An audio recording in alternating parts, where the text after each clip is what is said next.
നീതു 2 മാസം ഗർഭിണിയാണെന്ന് അവളുടെ അമ്മ സുഭാഷേട്ടനെ വിളിച്ചറിയിക്കുന്നു. ഇതുകേട്ട് സുധീഷും നിധിയും ഞെട്ടുന്നു.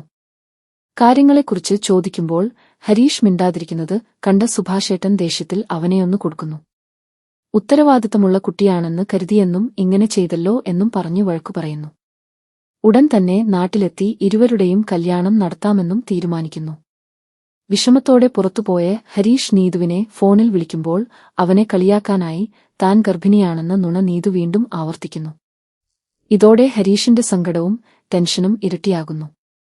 സുഭാഷേട്ടൻ ഹരീഷിന്റെ അടുത്തെത്തി ദേഷ്യത്തിൽ അടിച്ചതിന് മാപ്പു പറയുകയും അവൻ അങ്ങനെ ഒരു തെറ്റ് ചെയ്യില്ലെന്ന് തനിക്ക് വിശ്വാസമുണ്ടെന്ന് പറഞ്ഞ് സമാധാനിപ്പിക്കുകയും ചെയ്യുന്നു.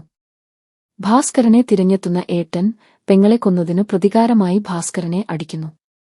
തടയാൻ പോയ സുധീഷിനും അടികിട്ടുകയും കൈയിൽ മുറിവേൽക്കുകയും ചെയ്യുന്നു.